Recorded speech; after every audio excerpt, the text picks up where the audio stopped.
We watched a bear thing. Would you stop that? Guess what time of year it is? It's the Christmas Eve. This time, it's Santa Claus.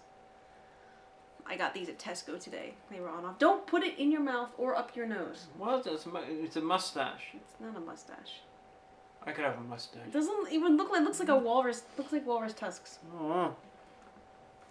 So, if you haven't seen the Christmas thing before, there's a playlist on my YouTube, and I will link it in the description box below. For we did 2 years ago, and the premise of the Christmas thing is that I had a whole bunch of, and I'm sure everyone else has, like, you know, Christmas specials that you used to watch every year, or what are you doing? Is it recording? Yeah, it's recording. Continue. Oh, she's doing something with it. Ah! Oh my god, we're dying. There we go.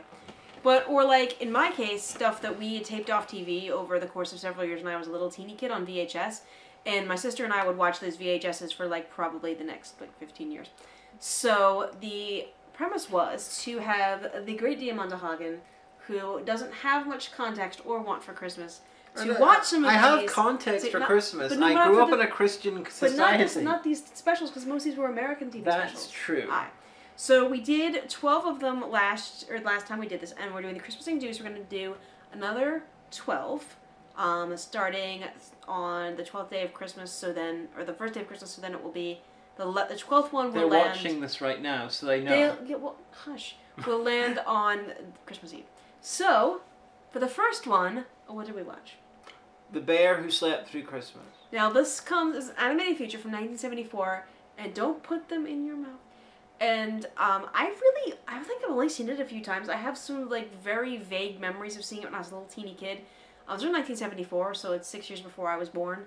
But I probably haven't seen it in over 30 years. But fortunately, it's on YouTube in its entirety, as narrated by Casey Kasem. We could have watched, like, you know, that amazing Christmas film, Nixon and Hogan Smoke Christmas. I've seen it already. That's shit. I mean, I ain't saying, I'm just saying, but this was an animated feature, and if you've ever seen The Point, as narrated by Ringo Starr, it had this kind of weird animation quality and voiceover technique that really, really, really reminded me of The Point, and I can't think why. Just something about the combination, like it almost stop it. Stop what? Look, it went out of focus. I didn't do that. Why is that happening? Probably because of the light. Well, put your hand down. Ta-da! So don't. Yeah, because it's trying to focus on us and the lights. You got confused. Well, don't let this go to do the thing. Christmas.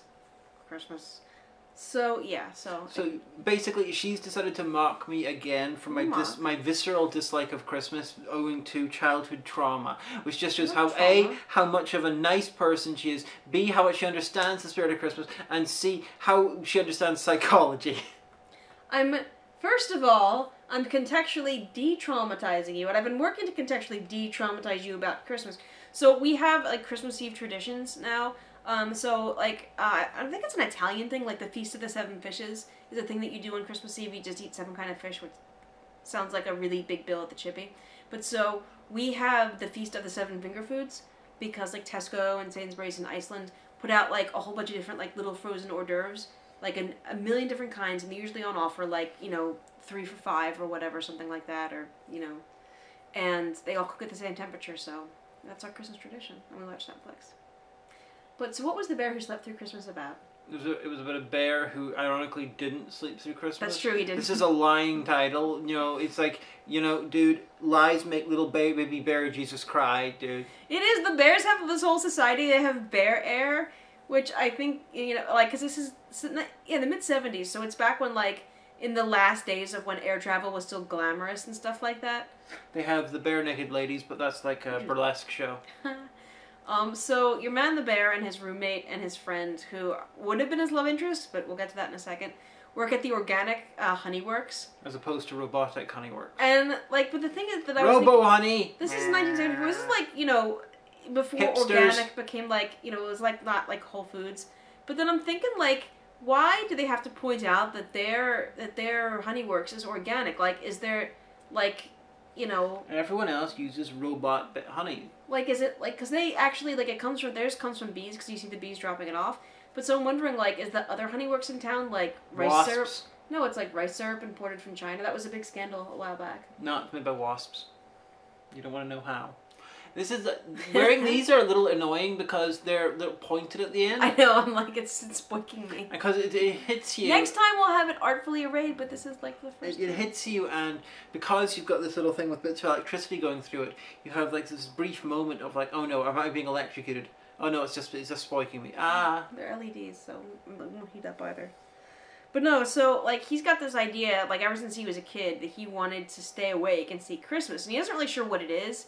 Everyone keeps telling him to stop spouting philosophy. Yeah, they're all like, you can't go to a place, there's no place called Christmas. There should have been an extra line in there where the guy was like, where do you want to go? And he's like, I want to go to Christmas. And then the guy's like, do you want to go to Christmas Island? And then you have a whole little thing there. It's like, with a wee little red crabs. But, nah, apparently the guys who wrote this epic did not do any basic research. His name was John Barrett, because it was written by him based on a short story by him. You didn't do any research, John Barrett, that to learn that there is a place called Christmas. John Barrett's probably dead. I assume he's watching while a zombie. So, I know, it's just really weird, because, like, he's just kind of like the laughingstock of his whole town. Good. And they're like, oh, this big fat human in a red suit comes and does stuff, and everyone's like, huh, who would want to have a human sneaking in their house? So they're aware of human society, and I don't understand why humans aren't aware that bears have their own airline. Bear society, I ain't saying, I'm just saying, like. Bear society in this is like a paradise, because, they have no fucking Christmas. And no trousers either. And they spend a quarter of the year asleep, and they're all fine with that. Like the crazy, horrible capitalist leader guy is perfectly he's like fine capitalist with it. bear. He's just like, fine. We're all going to hibernation for 3 months, and it's like, someone tell the bees is what he said to his secretary.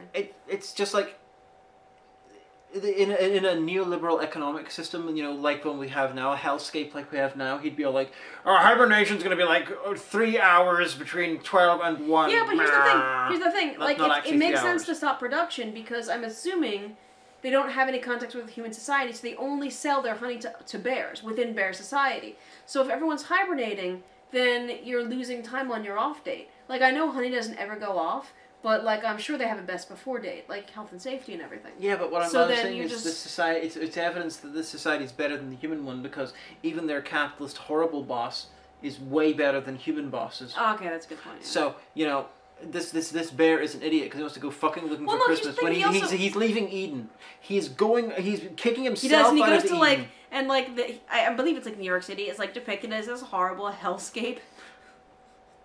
And then he runs into like living toys that are really sad that they're not being bought. Technically, it could be like FAO Schwartz or something. Yeah, but they're all clockwork, just like nothing was in the 70s. People who made this were children in like 1910, and that's all they got.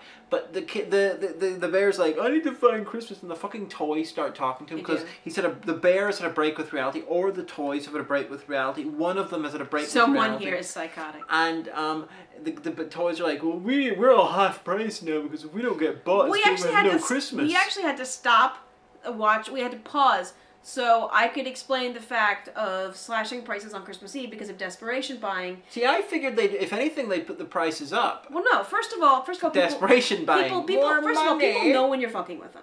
Second of all, slashing it by half price and moving more product, like the last few hours of Christmas Eve, makes you a lot more money, saves you a lot more labor than having to de-sticker that, re-sticker that for 75% off for the day after Christmas. So you're moving more product at more money, and then it's less labor and less waste. You've made more on what charging half off rather than 75% off the next day because you don't have Boxing Day in America.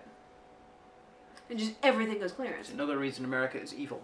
I worked for Barnes & Noble for 10 years before I moved over here, and I worked every Christmas Eve. I always volunteered to work Christmas Eve because you did get a little bit of extra pay, but also because I didn't have kids and I felt that I would take the hit. I could steal one. Well, no. But I would take the hit, and I would work that shift because I'd make a little bit more money, and let coworkers who have kids or who wanted to be with their family, have that night.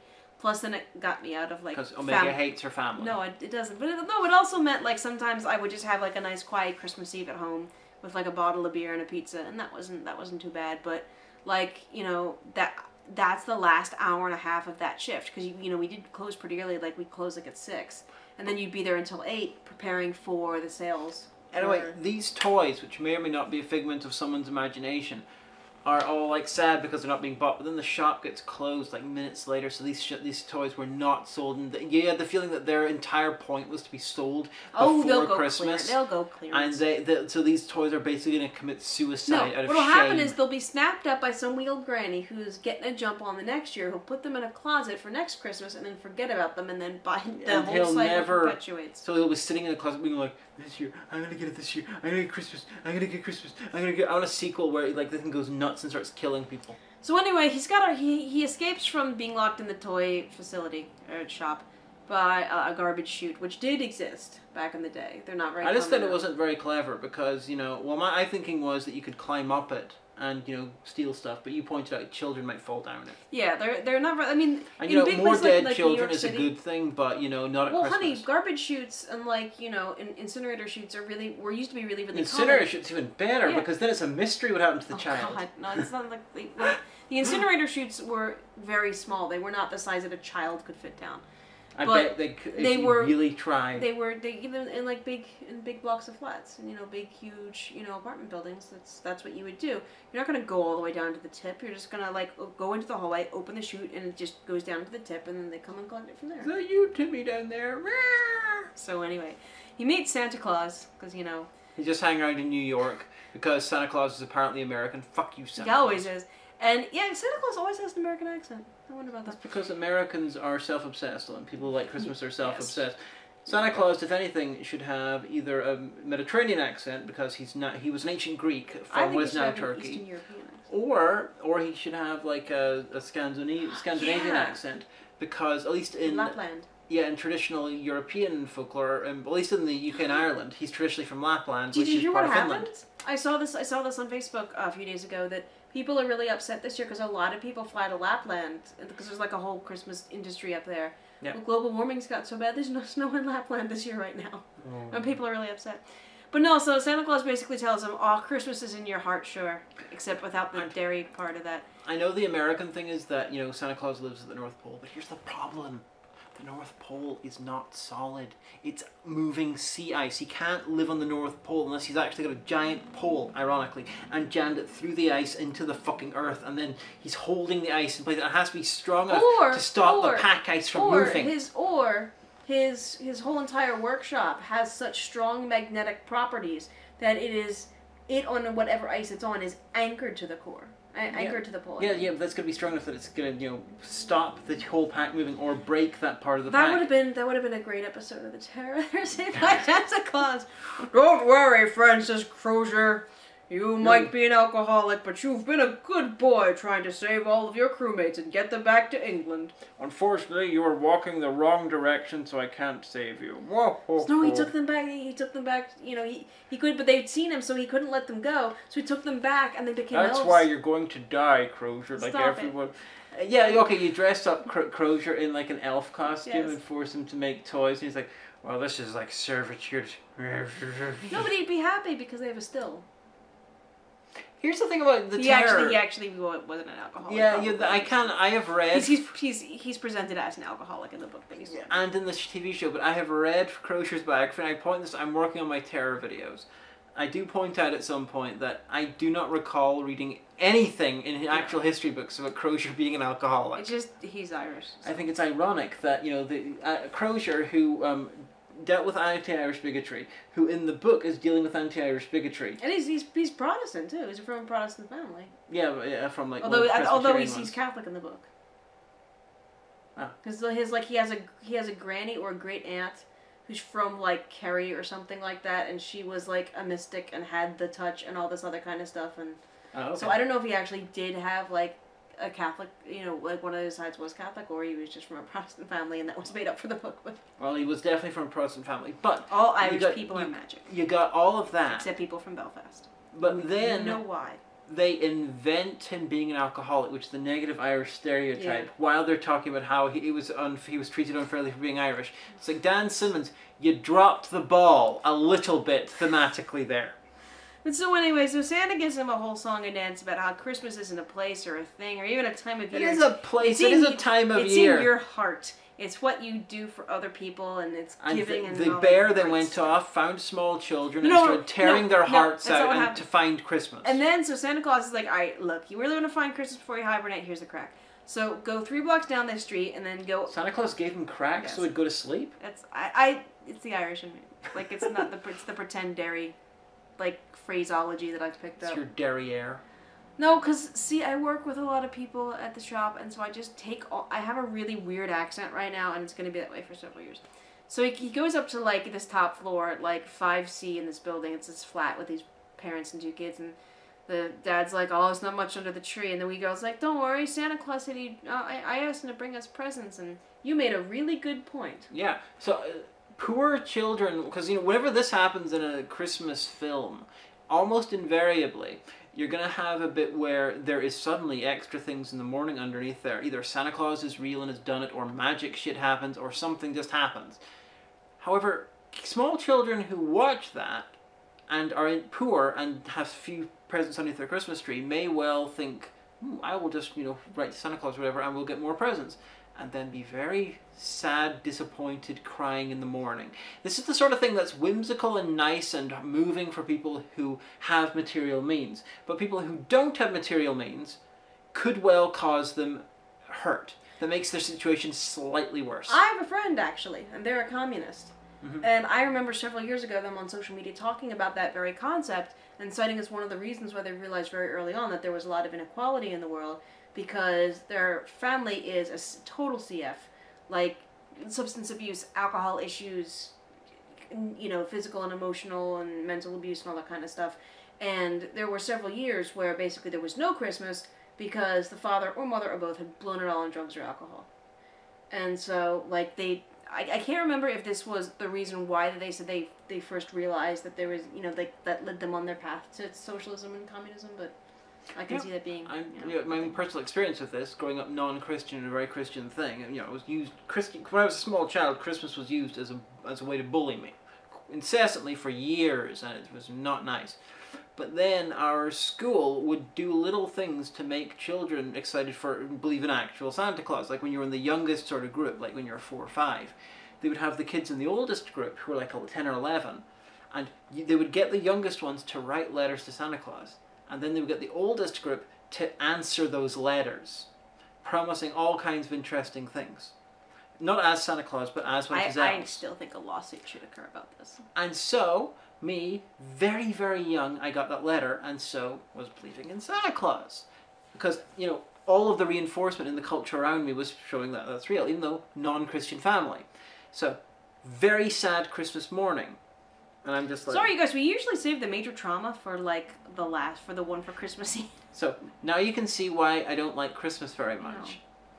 But yet, you still gave me your Amazon wish list anyway. If it was up to me, we wouldn't exchange Christmas gifts, and we would do it another time of year, but you like Christmas, so I'm doing it for you. Like, I don't know, I was raised Baha'i, so the traditional thing is to give gifts in March. But... you wanted to do Christmas, and I want to make your love of Christmas, I want you to make it okay. Well, that's all the trauma we have time for. So it ends, so basically, like, the bear falls asleep under the tree, and then he wakes up and Santa Claus gets there. He's like, I must have got the wrong address, there's no Christmas here. He's like, yes, you'll see it in a few minutes, bye. And then, like, the family comes in, like, I thought I heard something, and the wee girl's like, Santa was here, look, he left me a teddy bear. And then she's like, it's really weird, like, it goes to silhouette mode, and she's, like, dancing while the words love and joy, and, like, in the biggest, most obnoxious 70s hippie font ever just comes sort of zooming like, at you like TIE fighters. Like, a Yellow Submarine type font. And then there's, like, just all these doves flying by, and then, like, he just has a little bed next to her, so I guess she had a bed prepared for him. And then... And that's just the end of it, like... I guess he's gonna be her teddy bear for the rest of his existence. He's sentient. He's got a lot of other bears. He can talk because he has a conversation with a human working in a toll booth, so he can talk. He went, and he can also talk to toys. Apparently, right. He can be the intermediary between the kid and her toys. But then he left his friends to go off and find Christmas they're gonna like come back from hibernation. He's got a roommate, and it's implied that he has kind of a love interest in Sandy the secretary bear. She's the secretary at the organic. So he'll not come back, and they will assume that he went off to find Christmas and was eaten by fucking reindeer. Died. It's like dark like ending. years and years and years later, where he's like, oh well, because like she even says, you have a college degree. Like, so there's Bear College. So like you could be a very successful business bear. Don't go thinking about philosophy. So like I'm seeing like a kind of people who are educated never think about philosophy. Well, like I can imagine like a Babar situation where he like comes back to his people after like living like for a decade and a half in the human world, and he has become like this wealthy like capitalist business bear, and then he comes back and to like bring like a guru type bear. He brings religion. Or like no, but he has like a car. He has like you know all like really great tech. Well, they already have all that. Yeah, but like I don't know, he'll have stuff that he'll bring Christmas themed things. Yeah.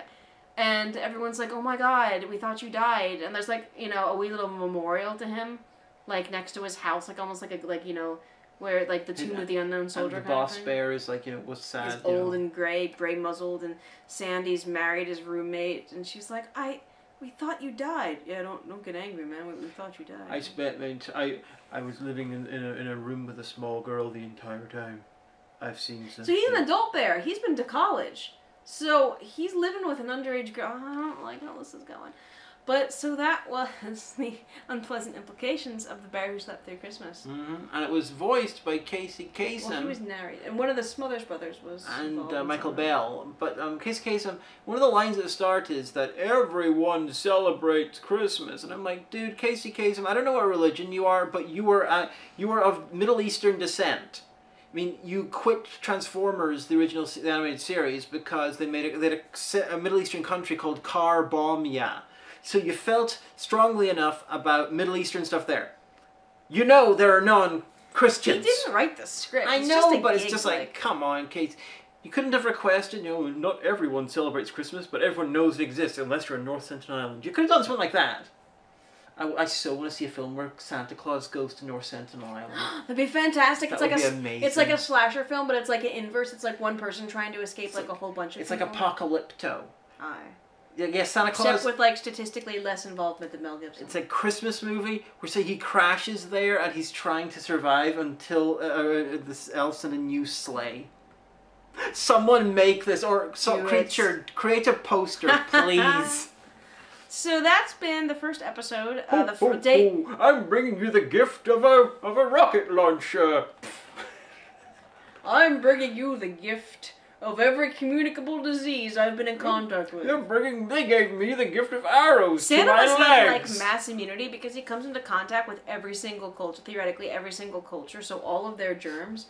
Oh my god, that would be an even better kind of like outbreak kind of scenario movie where they're trying to find what vector it is. Is it an animal vector, insect, water, how is it spreading? It's spread by fucking Santa Claus. He didn't wash his hands after he used the toilet. Okay, Creature or whoever. There's two posters, these two Santa Claus movies. Make one a sequel to the other one. I don't care what you call them. These are so good. Outbreak 0. Oh, Rutger Hauer has to play Santa Claus. So that's been day 1 of the Christmasing 2. This time it's Santa Claus. And the third one can be Santa Claus being, you know, going all Osama bin Laden because the American government declares war on him because big business tells them to because he's cutting into their profits by giving gifts away. And so he gets declared a terrorist, and so he starts... Oh, like versus like Jeff Bezos and stuff like This that? would be so good. This is the Santa Claus exploitation trilogy. Someone do it. Right, so... Do you have any closing remarks? Day 1 of the Christmasing 2. I don't like these things. But, you agreed anyway. I did, because I love you. Ching, ching, ching. That's the little aw. From all of us to all of you, we've still got 11 days to go. I love you enough that I'm stomaching fucking Christmas. There'll be good ones. There will be good ones, I promise. No, there won't. Yes, there will. So bye, everybody.